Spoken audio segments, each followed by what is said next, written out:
राज physics classes. एक बार फिर से राज फिजिक्स क्लासेस में आप सभी का स्वागत है। आज हम लोग क्लास 10th और क्लास 12th का बहुत ही इम्पोर्टेंट टॉपिक करने जा रहे हैं, जो दोनों बोर्ड के एग्जाम के लिए इम्पोर्टेंट है।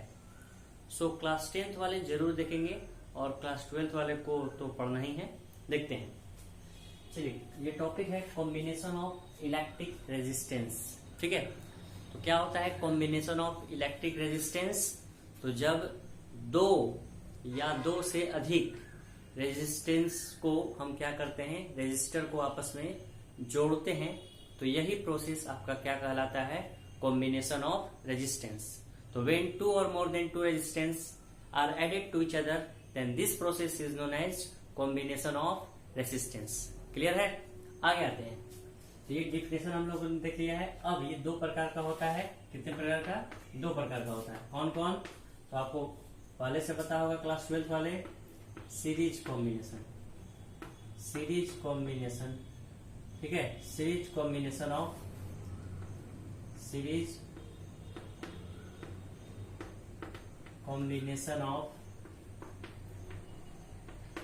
रेजिस्टेंसेस। ठीक है, और दूसरा होता है parallel combination. Parallel combination of resistances. आई बात समझ में? देखिए ध्यान से, सीरीज कॉम्बिनेशन होता क्या है? सीरीज कॉम्बिनेशन होता क्या है? सीरीज कॉम्बिनेशन जैसे हम देखते हैं क्या, ह्यूमन चेन, मानव श्रृंखला।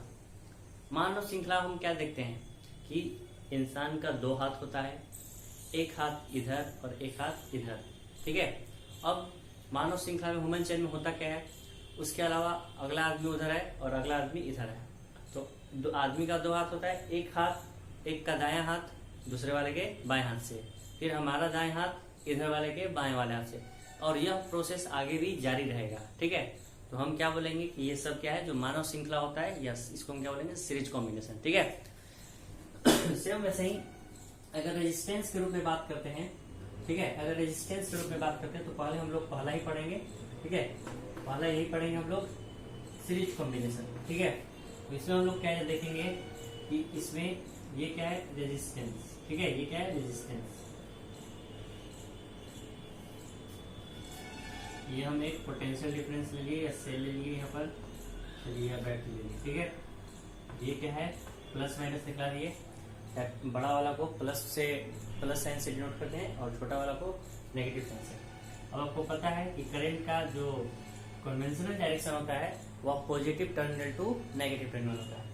तो यहाँ से ये ऐसे ही है। ठीक है, ये आपका R1 है, ये आपका R2 है और ये आपका R3 है। ठीक है,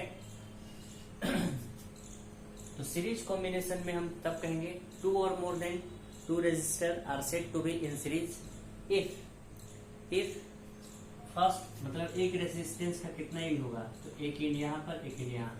तो फर्स्ट वाले रेजिस्टेंस का एक इंड सेकंड अगले वाले नेक्स्ट रेजिस्टेंस के एक इंड से जुड़ा हो, और सेकंड वाले रेजिस्टेंस का अगला इंड किसी अगले वाले से जुड़ा हो। ठीक है, और यह प्रोसेस आगे भी जारी रहे, तो यह कॉम्बिनेशन क्या कहलाता है, सीरीज कॉम्बिनेशन। ठीक है, इसके साथ ही साथ हम लोग जानते हैं कि सीरीज कॉम्बिनेशन में करंट जो होता है वह आपका I जो होता है वह आपका क्या होता है, कांस्टेंट होता है। मतलब अगर हम 2 एम्पियर I एम्पियर का करंट इधर से गया है, तो I एम्पियर इस पे भी होगा, I एम्पियर इस पे भी, I एम्पियर, मतलब I का मान अगर 2 लेकर चलते हैं, 2 एम्पियर 2 एम्पियर 2 एम्पियर, कब, सीरीज कॉम्बिनेशन में। लेकिन पोटेंशियल डिफरेंस होता है वो आपका डिफरेंट हो सकता है। ठीक है, तो ये आपका हो जाएगा V1, यहाँ से यहाँ तक हम ले लिए क्या, V2, और ये पोटेंशियल डिफरेंस यहाँ से यहाँ तक V3। ठीक है, तो ये पोटेंशियल डिफरेंस जो होता है किसी खास जगह, मतलब इलेक्ट्रिक सर्किट में किसी खास जगह सेल द्वारा जो भी एनर्जी दिया जाता है 1 कूलम चार्ज के फ्लो के लिए, वही कहलाता है पोटेंशियल डिफरेंस। ठीक है, आगे देखते हैं। अब हम इसका कैलकुलेशन करने जा रहे हैं। देखिए, कैलकुलेशन, ठीक है, अगर कोई डिफिनेशन पूछेगा तो तो हम क्या बोलेंगे और कैलकुलेशन बोला जाएगा तो कैसे करेंगे। तो चलिए आपको दोनों वाले बता देते हैं, कैलकुलेशन के साथ ये डिफिनेशन के साथ साथ और कैलकुलेशन भी। तो 2 और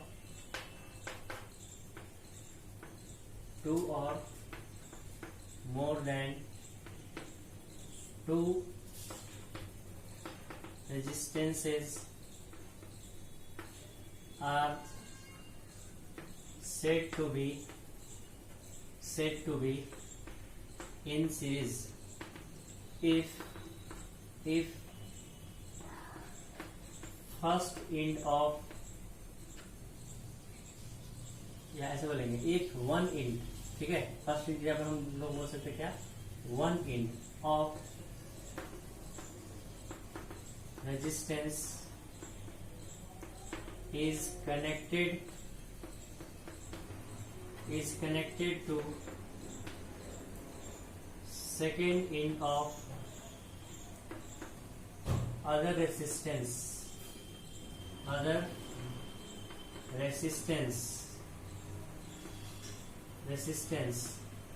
and this process is so on, और यह प्रोसेस आगे भी क्या होगा, जारी रहेगा।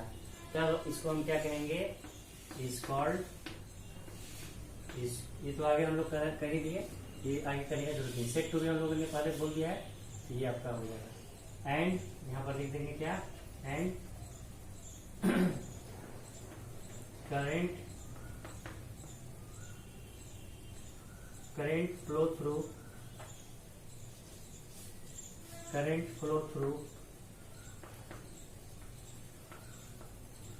each resistance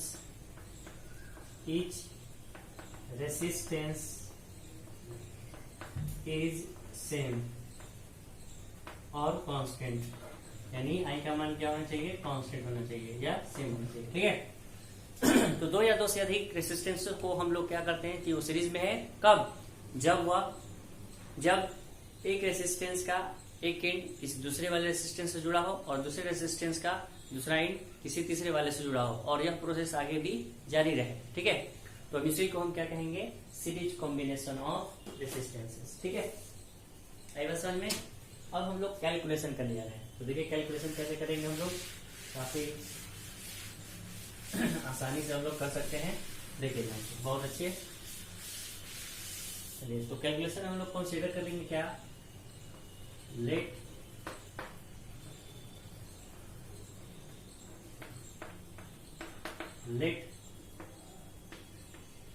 three resistance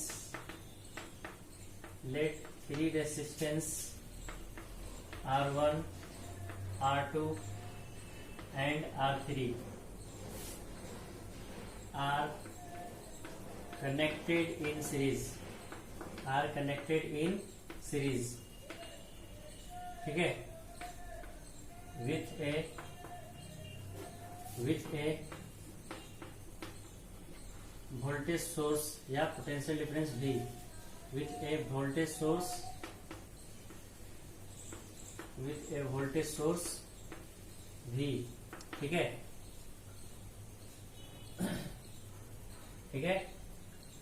and I current is flowing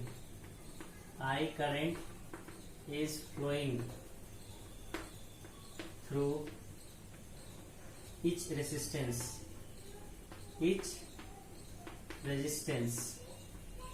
मतलब कहने का मतलब ये हुआ कि हम लोग मान लेते हैं कि R1, R2, R3 क्या है, इन रेसिस्टेंस है, ठीक है, जिसको हम लोग क्या किए हैं, सीरीज में जोड़े हैं और एक वोल्टेज सोर्स है और जिससे आपका आई करंट हो रहा है, ठीक है। उसके बाद लिखेंगे and V1, V2 and V3 are PD across each, यानी V1, V2, V3 क्या है, प्रत्येक रेसिस्टेंस का क्या है, पोटेंशियल डिफरेंस, ठीक है। अब आते हैं और आगे बढ़ते हैं, इसमें और भी कुछ है उसको हम देखते हैं। देखिए सबसे पहले क्या करेंगे, PD across R1 रेसिस्टेंस ये 10th के लिए और 12th के लिए काफी इंपॉर्टेंट है, ठीक है। तो देखिए ध्यान से, तो भी ओम्स लॉ से, फ्रॉम हम ओम्स लॉ से क्या जानते हैं, फ्रॉम ओम्स लॉ से V इक्वल टू क्या होता है आई आर, ठीक है। V इक्वल टू क्या होता है आई आर। तो पहले वाले के लिए बात कर रहे हैं तो V1 बराबर आई आर वन, ठीक है। इसी प्रकार हम लोग बात करेंगे क्या, जैसे ये बात की वैसे यहाँ पर क्या PD अक्रॉस R2। तो R2 के लिए बात करेंगे तो V2 बराबर क्या हो जाएगा IR2, ठीक है। इसीलिए हम लोग तीसरा के लिए बात करेंगे, तीसरा के लिए तो PD अक्रॉस R3 के लिए बात करेंगे तो क्या हो जाएगा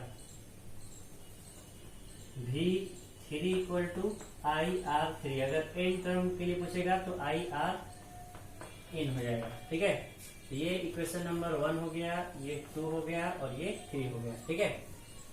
एक और चीज, इसमें जो पोटेंशियल डिफरेंस जो होगा इसके द्वारा, मतलब ये टोटल पोटेंशियल डिफरेंस जो होगा वह आपका इसके सबके समेशन के बराबर होगा, मतलब सबके योग के बराबर। मतलब V1 V2 V3 को जोड़ेंगे तो कितना आना चाहिए, टोटल यहाँ से जितना जा रहा था, मान लेते हैं कि 10 वोल्ट है तो 2 वोल्ट 4 वोल्ट 4 वोल्ट, ठीक है। ऐसे ही हो सकता है। अब आगे देखते हैं, आगे कैलकुलेशन ऊपर से हम लोग उठा सकते हैं, रिमूव कर सकते हैं। चलिए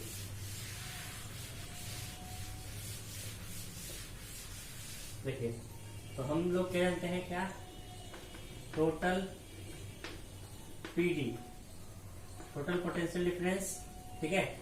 तो टोटल पोटेंशियल डिफरेंस बात करेंगे तो V बराबर क्या होता है V1 plus V2 plus V3 हो जाएगा। अब हम लोग क्या करेंगे, सबका मान रखते हैं, putting the value of V1 V2 V3, ठीक है। यहाँ पर लिख देंगे क्या, पुटिंग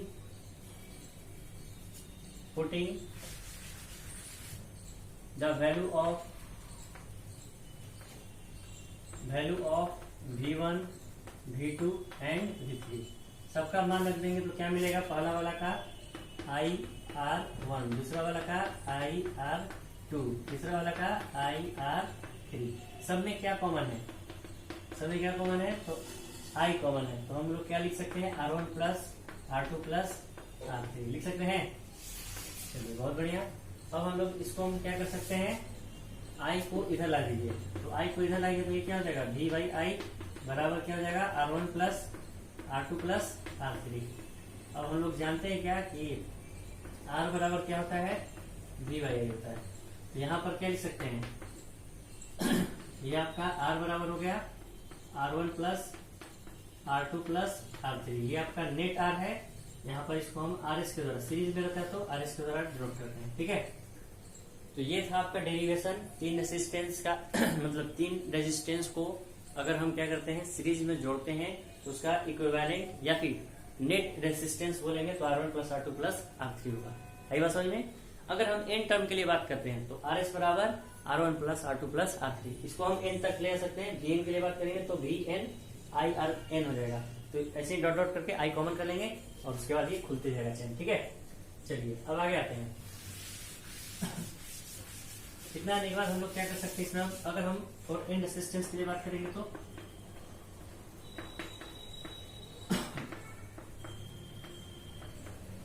एंड रेसिस्टेंस के लिए बात करेंगे तो क्या हो जाएगा, RS बराबर क्या हो जाएगा R1 plus R2 plus R3 dot dot dot dot RN हो जाएगा। आएगा समझ में।